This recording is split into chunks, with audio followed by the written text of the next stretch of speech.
안녕하세요. 전라북도에 살고 있는 여성입니다. 저는 2년 전 이혼을 했는데요. 요즘은 이혼이 흠도 아니라지만 사실 이혼의 과정을 겪어보신 분들은 아시겠지만 인생에서 큰 상처로 남을 수도 있을 만큼 힘든 과정이잖아요. 저도 이혼을 하면서 지금은 그저 지나간 나의 과거인데다 크게 의미를 두지 말자라고 생각을 하고 있지만 과정 중에는 정말 힘든 시간들을 보냈어요. 이혼이라는 게 서로가 좋아서 죽고 못 살아 결혼을 했다가 환경적으로, 감정적으로 혹은 관계적으로 이제는 서로 같이 살면 죽을 것 같아서 하게 되는 거잖아요. 저도 그런 과정을 겪으면서 수도 없는 눈물을 흘리며 이 결혼을 선택한 것에 대해 뼈저린 후회를 해야만 했습니다. 저는 남편과 소개팅으로 만났어요. 저는 그 당시 커피 원두 유통회사의 회계 직원으로 들어가서 일을 하고 있었는데 영업부서 쪽에서 근무를 하던 동기가 우리 회사와 거래하는 작은 회사인데 회사 운영하는 대표가 열심히 사는 괜찮은 사람이라며 소개를 시켜주었어요. 그 동기는 저희 회사 돈을 납품을 하다가 친해진 사이였고 그 대표가 혼자서 고군분투하며 열심히 사업하는 모습을 보면서 평소 똑소리 나던 저를 소개시켜 준 거였습니다. 남편의 첫인상은 상당히 밝고 순수한 건실한 청년의 느낌이었습니다. 밑에 직원 한 명 두고서 자신의 사업을 위해 정말 열심히 일을 하며 살고 있었고 저는 그 모습이 멋있어 보이고 마음에 들었답니다. 그리고 그도 저를 소개팅에서 처음 본 날부터 마음에 담았었는지 얼마 안 가 고백을 해왔고 바로 연애를 시작해 한 2년 정도 시간을 보냈습니다. 2년의 시간 동안 남편은 저에게도 최선을 다했지만 사업에도 최선을 다해 상당히 성공적으로 회사를 키워놓았어요.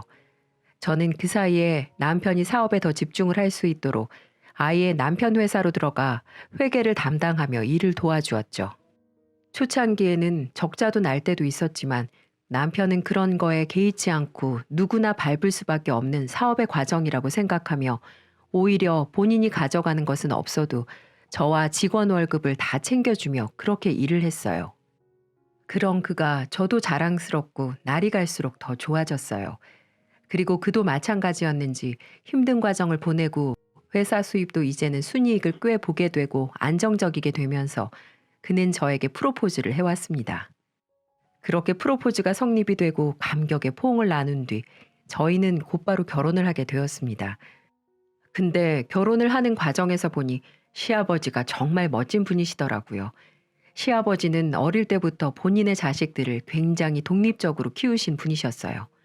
그래서 대학생 때부터는 용돈도 본인이 알아서 하는 거라며 아르바이트를 하며 자신이 쓸 것들을 벌어서 쓸 수 있도록 교육을 시키고 있으셨죠.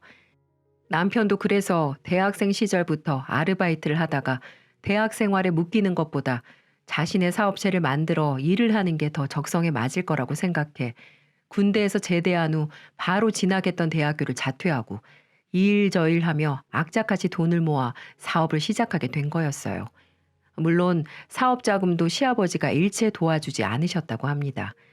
그만큼 자식들을 독립적으로 키우셨던 시아버지는 저희가 결혼식을 마친 이후에도 저희 둘을 불러 모아 단호하게 말씀을 하셨어요. 나는 내 자식에게 해줄 수 있는 최선이 결혼시키는 거라고 생각한다. 세아가랑 진규 너희 둘 결혼하는 것까지는 내가 최선을 다해 집도 해주고 결혼식 비용도 대줬어. 근데 이제 너희 둘 다 서로의 집에서 나가 둘이 또 하나의 가정을 이루는 거잖니. 그러니 이제 일체 양가 부모님께 손 벌릴 생각 말아라. 이제부터는 너희 둘이 해결하고 너희 둘이 헤쳐나가야 하는 거야. 언제든 인생의 조언이 필요할 때는 내가 도와주겠지만 금전적인 부분은 절대로 도와주지 않을 생각이니까 둘이서 처신 잘하고 책임감 있게 분에 맞게 살아. 알았냐? 네, 아버님. 아버님 말씀 새겨들을게요. 걱정하지 마세요, 아버지. 제가 아버지를 모르나요? 저희가 이제 다 알아서 할게요. 그러니까 걱정하지 마시고 저희 둘 잘 사는 모습 지켜봐 주세요. 저희는 이제 더 독립적으로 살라는 말씀을 하시는 시아버지 앞에서 잘 사는 모습을 보여드리겠다고 호언장담을 했어요. 하지만 그 호언장담은 얼마 못 가서 점점 무너지고 말았고 저희 둘은 파국까지 맞이하게 되었습니다. 저는 연애할 때처럼 행복할 거라고 생각했던 결혼 생활이 점점 버거워지기 시작했어요. 그건 바로 철없는 시어머니 때문이었습니다. 시어머니는 시아버지와 달리 상당히 노는 것 좋아하고 늘 밖에 나가 친구들과 시간 보내는 것을 즐겨 하셨어요. 시아버지는 항상 집에 머무시면서 신문을 읽으시거나 가볍게 TV를 보시고 정 답답하면 동네 한 바퀴 돌며 산책을 하는 수준이었는데 시어머니는 늘 밖에서 친구분들과 놀러 다니셨어요. 그리고 저희 집과 시댁집은 가까운 곳에 위치하고 있었는데 늘 밤 늦게까지 친구들과 모임을 하다가 거나하게 술에 취하셔서는 그 지인분들을 다 데리고 저희 집으로 꼭 마지막 코스를 밟으셨어요.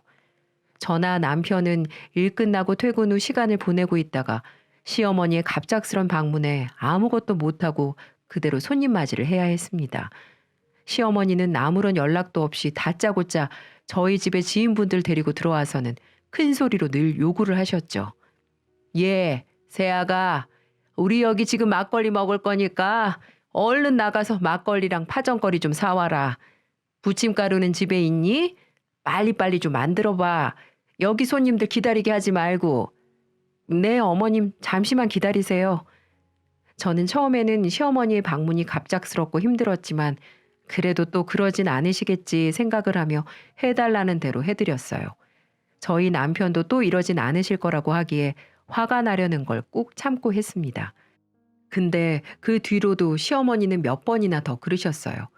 갑작스럽게 찾아왔을 때 저희가 집에 없는 날이면 다음 날 일하는 저와 본인 아들에게 전화까지 하며 화를 내셨죠. 남편이 계속 화를 내며 더 그러지 말라고 화를 냈지만 통하지 않았어요. 그래서 결국에는 또 그러시기에 지인들이 있는 자리에서 제가 화를 내버렸습니다. 어머니, 해도 해도 너무하시네요. 이렇게 갑작스럽게 찾아오는 거 이제 그만해달라고 말씀드렸잖아요. 저희도 저희 생활이라는 게 있는데 이렇게 매번 불쑥 찾아오셔서는 지인분들 술상 차리라고 하시고 다음 날까지 다 거실에 뒹구시면서 주무시고 어떤 날은 화장실도 아닌 곳에 실내까지 해놓으시는데 저 정말 그거 치우느라 미치겠어요. 제발 더는 그만 와주세요. 2년이? 야, 내가 내 아들 집에도 마음대로 못 와? 이 여우 같은 게 우리 아들 뺏어가 놓고 지금 어디다가 화를 내고 있어? 시어머니는 늘 술에 취한 상태로 오셨기 때문에 혀를 베베 꼬며 저에게 따지시더군요. 하지만 거기에서 저는 지지 않았어요. 저에게는 든든한 방패막이 하나 있었거든요. 바로 저의 아버님이었습니다. 시어머니는 제가 그렇게 따지는데도 지인분들을 다 데리고 그대로 거실에서 버티셨어요.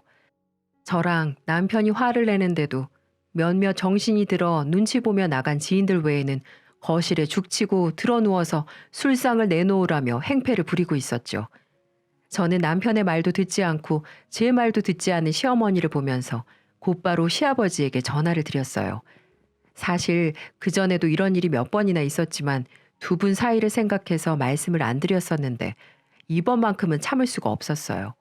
그래서 곧바로 시아버지에게 전화를 드렸답니다. 근데 이미 시어머니는 인사불성이 되어 제가 누구랑 통화를 하는지도 듣지 못하고 계셨어요. 제가 전화를 드리자마자 시아버지는 거의 달려오셨는지 20분 만에 오셨어요. 그리고는 거실에 널브러져 있는 시어머니에게 버럭 화를 내셨어요. 이 사람아, 일어나! 아, 정신 안 차려? 아, 몰라. 술상 내놓으란 말이야. 이 여편네가, 야, 며느라, 세숫대 하나만 가지고 와라. 시아버지는 호통에도 정신을 못 차리고 있는 시어머니를 바라보며 저에게 세숫대야를 하나 가지고 오라고 하셨고 제가 얼른 가져다 드리니 그대로 화장실로 가서 물을 잔뜩 받아놓고는 거실 바닥에 있는 시어머니에게 부어버리셨어요. 아이고, 깜짝이야. 이 사람이 지금 정신을 어디다 두고 사는 거야? 당신 여기가 어디라고 와서 행패를 부리고 있어? 미치려면 곱게 미쳐야지. 당장 안 일어나? 그제서야 물벼락을 맞고 정신을 차리신 시어머니는 시아버지의 모습이 그때서야 제대로 보였는지 깜짝 놀라며 일어나셨어요. 시어머니는 시아버지를 굉장히 무서워하셨기 때문에 잔뜩 화나 있는 시아버지 모습을 보며 설설 기기 시작하셨습니다. 여보, 언제 왔어? 아, 참, 내가 술이 좀 취해서 말이야. 당장 집에 갈게. 아들, 미안해. 이 엄마가 취해서 그랬어. 취해서. 갈게. 다시는 안 와. 시어머니는 결국 시아버지에게 물벼락과 호통을 맞으며 그대로 지인분들을 끌고 나가셨어요.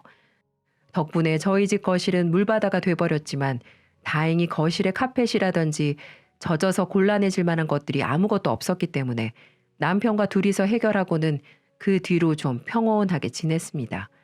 물론 그때부터 시어머니는 저에게 단단히 삐져서 제가 시댁에 가도 아는 체도 하지 않으셨어요. 근데 저도 그동안 시어머니에게 당한 게 있었기 때문에 먼저 나서서 풀려고 노력하진 않았습니다. 그냥 시아버지만 더 깍듯하게 모시며 지냈어요. 그렇게 나름 별탈 없는 결혼 생활을 즐기게 될 때쯤 또 하나의 문제가 터지게 되었습니다. 바로 남편의 사업체에 곤란한 일이 터지게 된 거였어요. 남편이 판매하고 있는 더치커피가 유통 과정에서 관리가 잘못되어 좀 상하게 되었는지 저희의 더치커피를 먹고 탈이 났다고 신고가 들어오는 건수들이 생겨났습니다.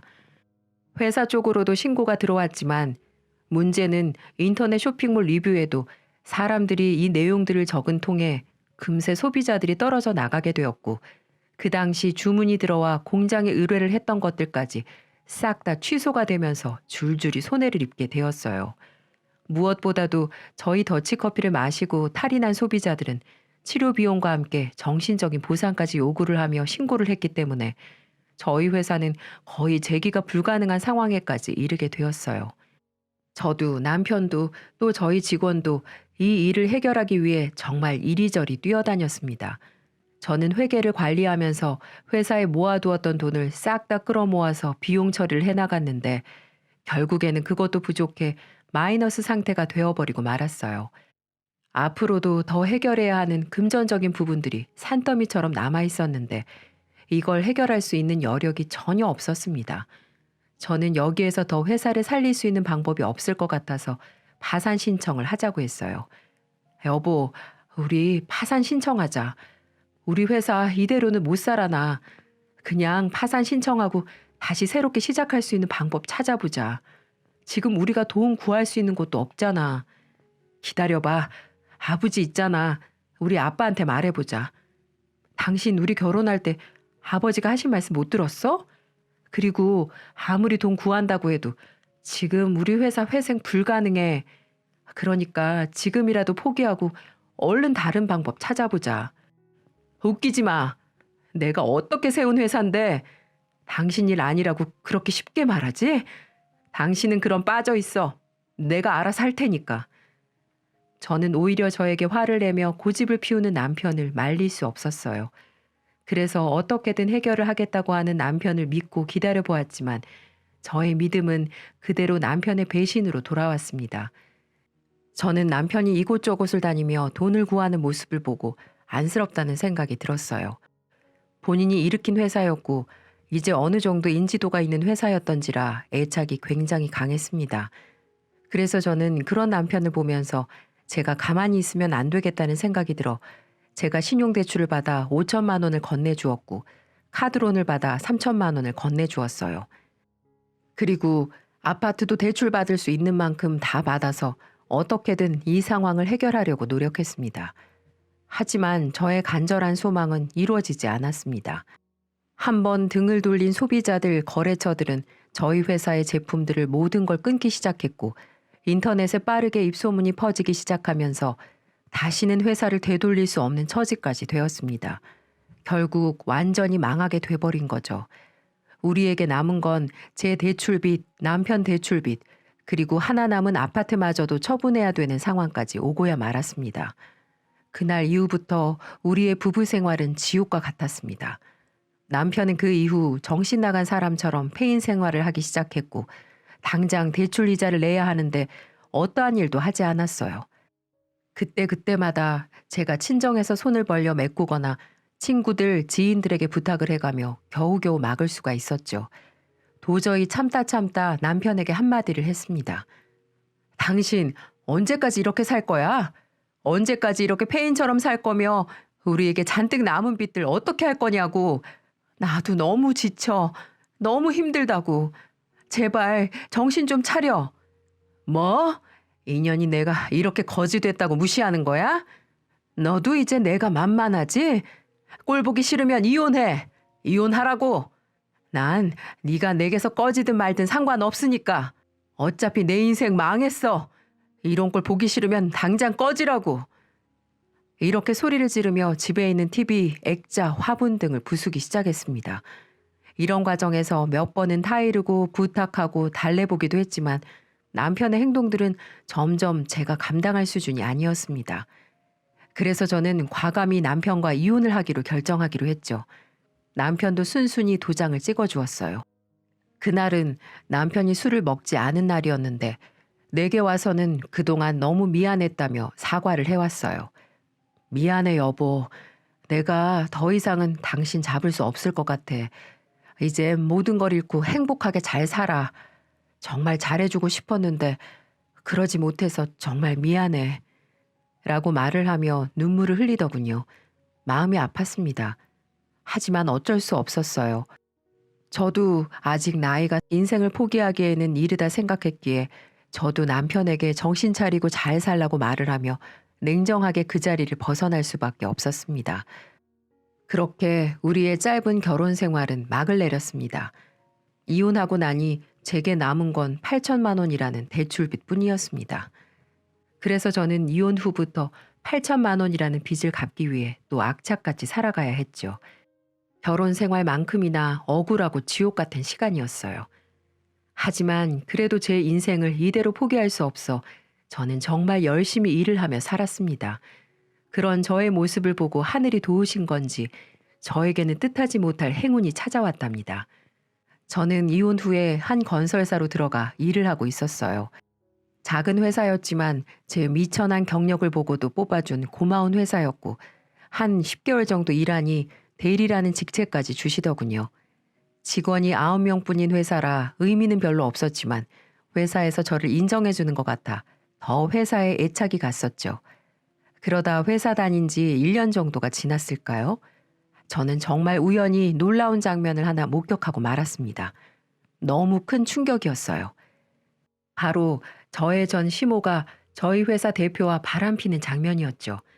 저희 회사는 부서별로 칸이 나눠져 있고 대표룸이 사무실 가장 안쪽에 위치하고 있었는데 평소 자신의 생활을 늘 개방적으로 공개하며 지내던 대표가 어느 날 본인이 만나는 여자를 데리고 회사를 들락날락하기 시작했어요. 그리고 그 여자가 놀랍게도 저의 전 시모였습니다. 심지어 그때 전 시모 나이가 58세였는데 대표보다도 연상이었어요. 둘이 손잡고 당당하게 대표방으로 들어가는데 저는 대표방과 가장 멀리 떨어진 구석자리에 위치하고 있어서 그런지 전 시모는 저를 못 보더라고요. 대표님은 아내와 이혼한 후 홀로 2자녀를 키우며 살고 있었는데 평소 성실하고 몇 안 되는 직원들에게도 잘해줘서 신망이 두터운 분이셨습니다. 그래서 그런 분이 전 시어머니를 만나고 있다는 게 믿기지 않았어요.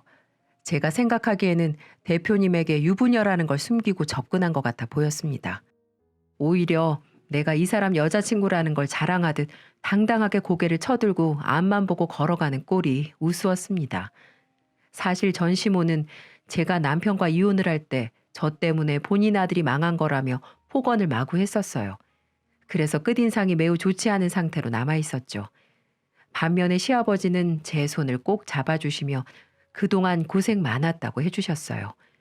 그런 시아버지에게는 늘 죄송한 마음과 감사한 마음을 가지고 있었죠.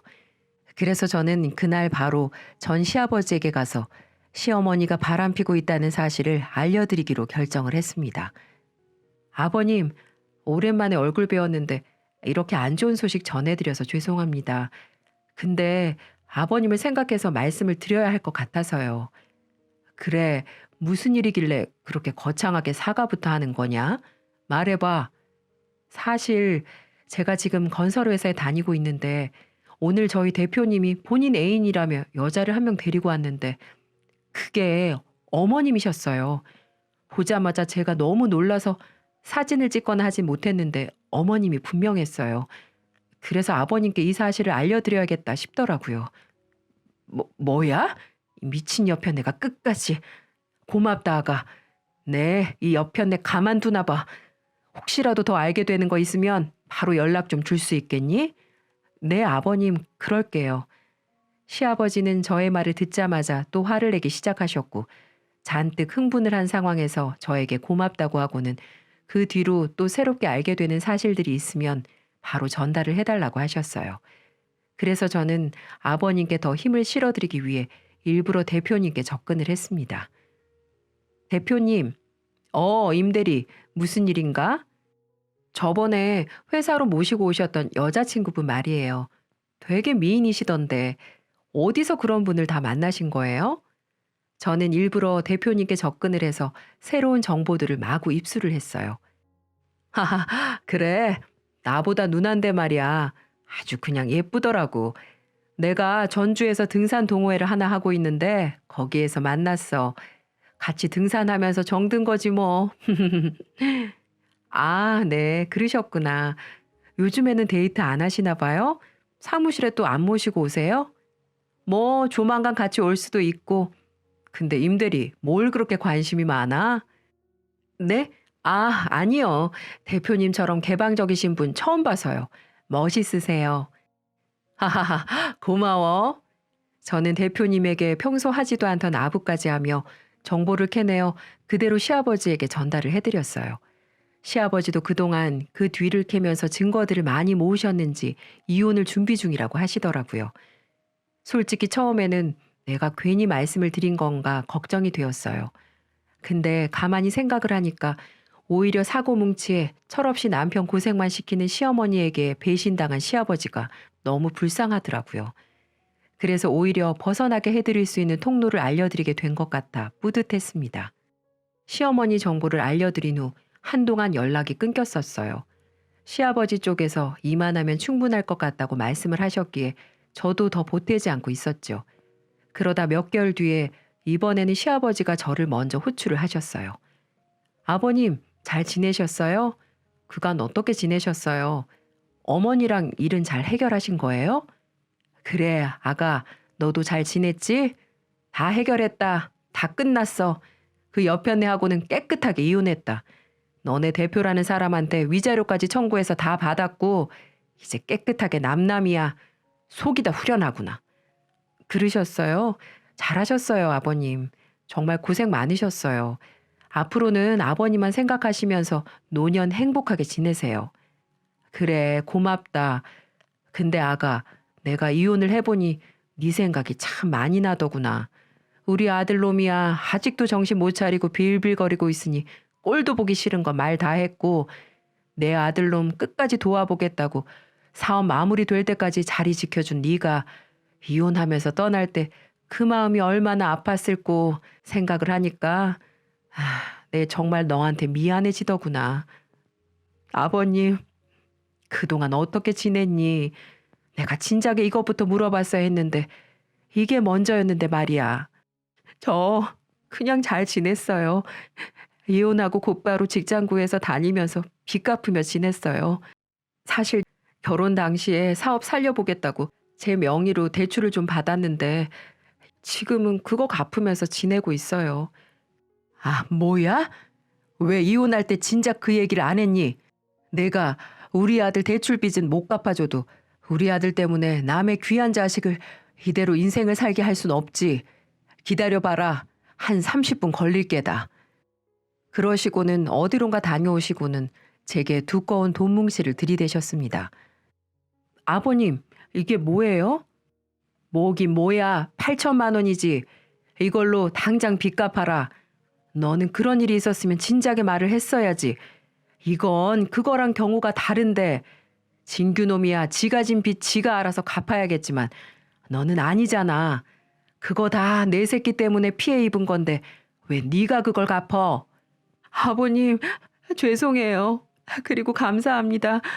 저 정말 힘들었어요. 그래, 그래 아가. 이거 받고 당장 갚아라. 나도 참 생각이 짧았다. 좀 더 물어봤어야 했는데. 나도 네 덕분에 내 인생 구제받았는데 나도 네 인생 구제해야 할 것 아니냐. 그러니까 그만 울고 얼른 가서 이걸로 당장 다 해결해. 네, 저 염치 없지만 이 돈 받을게요, 아버님. 감사합니다. 시아버지는 저의 이야기를 듣자마자 곧바로 8천만 원을 은행에서 빼와 저에게 주셨어요.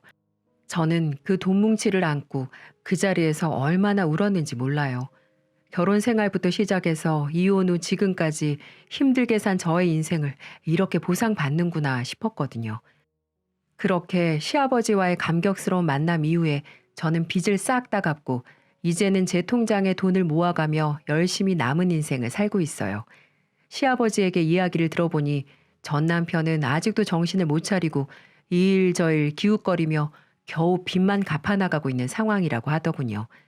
시아버지는 그 후에 운영하시던 금은방을 잘 운영해 나가고 계세요.